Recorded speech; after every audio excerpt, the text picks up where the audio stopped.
an integral addition to our organizing committee this year. You heard her talk last year, and you can attribute this sea of blue out there to Tara.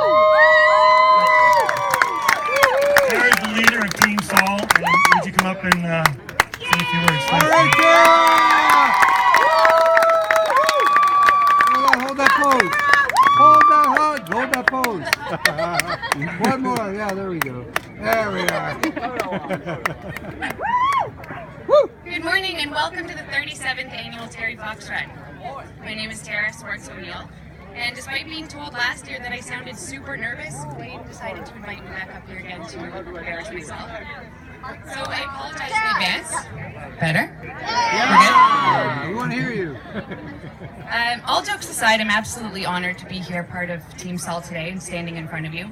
Before I begin, there's a few members of Team Sol that I wanted to thank. First of all, Stacey Weiler, who is my co-captain, and without whom Team Sol would not have even begun. For all of my teammates, thank you for putting up with my constant Facebook, Instagram posts, and emails, and for thankfully showing up today anyway, despite me being annoying. For Stacey, thank you for your encouragement, brainstorming sessions, and for being an amazing cousin best friend. To Pat, who did a lot of work behind the scenes, helping the t-shirts to be organized and everything else that needed to be done in order to get me up here today, and listening to the speech about 100 times before I agreed to perform it today. Also, to my parents, my dad, and my mom. Just wanted to mention my mom is also a cancer fighter. She's fought relentlessly for 7 years. And despite the fact that this past December, her oncologist suggested that Pat and I move up our wedding because she was going to be starting a new set of treatment and we wanted to make sure she would be feeling well enough to be here for the wedding. She's now here today and still fighting just as hard as ever.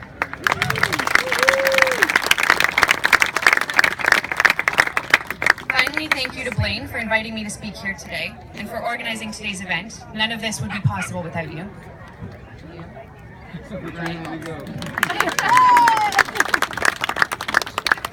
Now on to what brings me here today.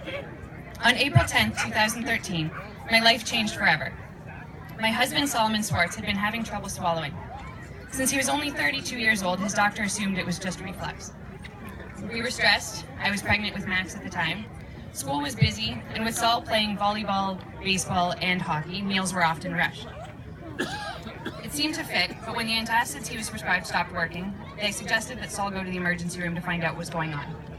They sent him for a scope, and I assumed that they would tell us it was just reflux. Instead, they told us they found a malignant tumor. The surgeon was already there to talk to us about our next steps. The next steps took Sol through 3 cycles of aggressive chemotherapy, surgery to remove part of his stomach and esophagus, then more chemotherapy and radiation.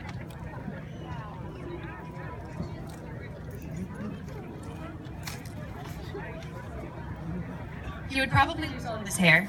He would probably not be able to eat all-you-can-eat sushi anymore. But they told us he would be cured. He finished his first set of chemo treatments shortly before our son Max was born. Then 3 days after his 33rd birthday, he went in for surgery. Then a second surgery because he contracted pneumonia and couldn't breathe.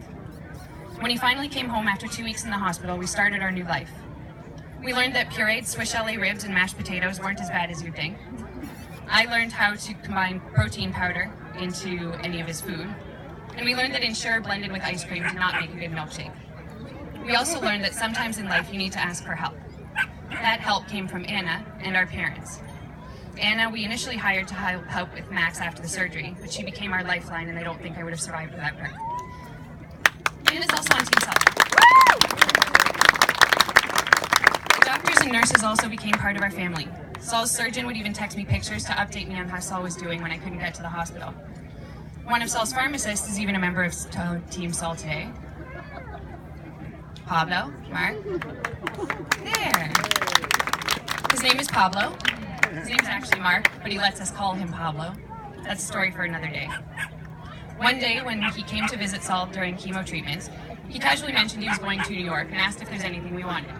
Sol, being Sol, said that he wanted a baseball cap because he decided he wanted to collect baseball caps for every letter of the alphabet. Sure enough, the next time I saw Pablo, he held 2 baseball caps. This is not just a matter of the exceptional care shown to us by the doctors, nurses, and pharmacy team, but also an indication of the type of person Sol was. He really could make friends anywhere. These doctors, nurses, and pharmacists, along with our amazing friends and family, are truly what got me through the hospital stays, sleepless nights, and constant worry that comes with supporting someone with cancer. 3 years ago, Saul passed away after his 15-month battle with cancer. That's the funny thing about cancer. It is unpredictable and unforgiving.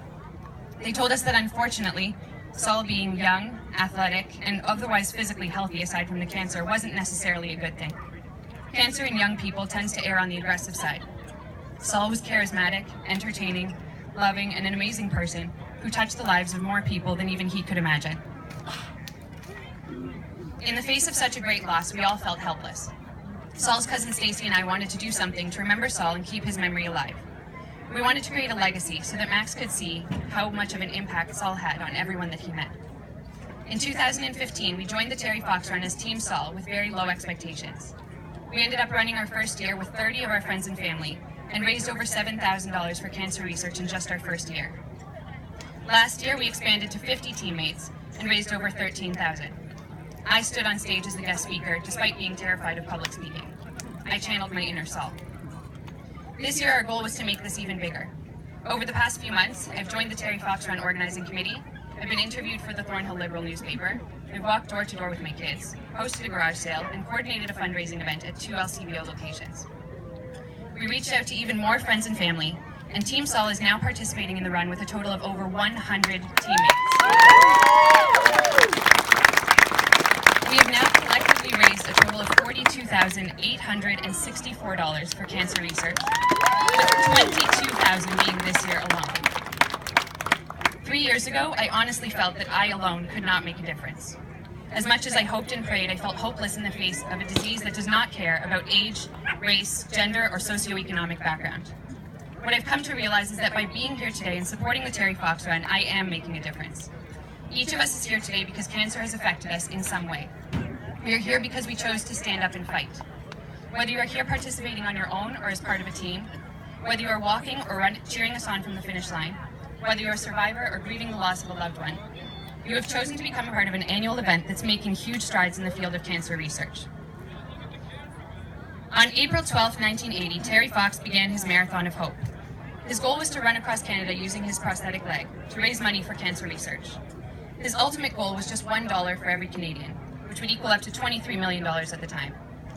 Even though Terry was unable to complete this goal, Canadians continued to fight for him.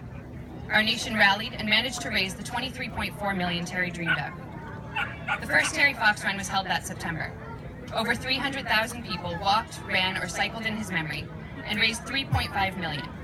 Since 1980, over $750 million has been raised worldwide for cancer research through the Terry Fox Foundation. This money has been used to fund over 1,200 research projects to date, covering a wide assortment of cancer sites. These research projects have transformed many aspects of medical imaging technology that ultimately made ultrasound images clearer and tumors more visible in scans. Another study currently being done by Dr. Gregory Cernoda, also from Sunnybrook, uses ultrasound and MRI to develop personalized chemotherapy to help determine whether or not a cancer treatment is working after just 1 or 2 weeks. On a personal level, Dr. Cernoda has also treated one of my own family members with great success. In 1981, Terry said, "Even if I don't finish, we need others to continue. It's got to keep going without me." He did his part, and now it's up to us to continue what he started. If you, like me, want to do more after today's event, please consider speaking to myself and Blaine and becoming part of our organizing committee or our amazing team of volunteers.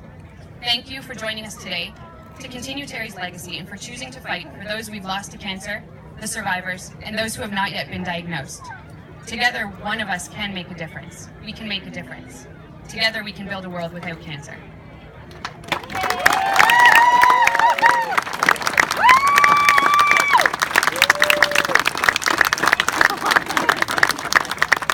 Thanks, Darren. Thank you very much. So I think